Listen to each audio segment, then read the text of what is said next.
우리나라 정원은 언제나 자연의 아름다움을 그대로 보여준다. 물이면 물이고 바위면 바위고 나무면 나무고 그냥 자연을 가장 자연스럽게 보여주는 것을 최대 미덕으로 여긴다. 그런데 어쩌다 책에서 보게 된 일본 정원은 참으로 독특하다는 느낌이 들게 한다. 마치 뭐랄까 골프장을 만들 때 주변 언덕을 공들여 다듬는 것처럼 목적이 있어 바위를 중심으로 모래로 기하학적인 문양을 일부러 만든 것 같기도 하다. 그리고 어떻게 저렇게 만드는 것이 가능할까 의아한 생각이 들게 하기도 한다. 자그마한 바위 몇 개를 중심에 두고 모래인지 자갈 같은 것으로 가느다란 꼴을 만들어 마치 물결이 펴져나가는 듯한 문양을 만들어 놓은 것이 그렇다. 그런데 그 위에는 인간 발자국의 흔적 하나 남겨진 것이 없다.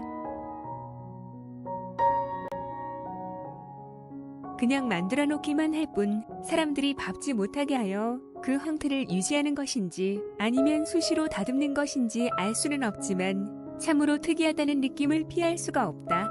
정원이 주는 느낌은 적막함과 고요함과 황량함, 그리고 일정한 문양이 만들어내는 인공적 아름다움이다. 마치 정막 속에서 고요한 파문을 그리며 퍼져나가는 물결을 바라보며 마음의 평온을 찾으라는 무언의 암시를 주는 것 같기도 하다. 그리고 가장자리의 나무들 또한 아담하기 그지없다. 한마디로 화폭 속에서 넉넉한 여백으로 구성해 놓은 장면을 현실 속에 그대로 옮겨 놓은 것 같다. 최대한 간결함과 절제를 유지하면서 말이다. 일본 문화에 속한 것들 중에서 다소 인상적이라 정보를 찾아본 결과 일본의 바위 정원에 대한 이런 언급이 있었다. 일본의 바위 정원은 동양적인 정서를 담고 있는 참선 스타일의 정원이라고도 한다. 돌을 기본적인 인간 정서를 표현하는 수단으로 사용하고 식물은 사실상 부차적인 역할을 한다.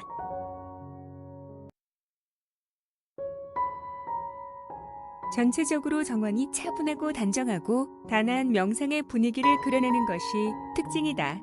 선과 물, 생물, 에너지 등을 중요하게 여겨 자갈과 모래 등의 목각 무늬의 물결을 나타내는 선을 그리기도 한다. 그리고 이 모든 것은 전체적인 조화를 상징적으로 나타낸다.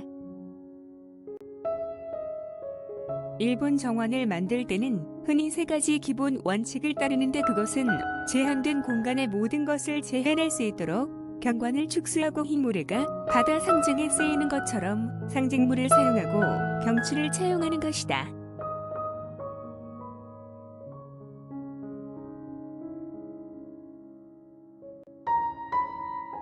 이것을 읽고 나니 개인적으로 이런 생각이 들기도 한다.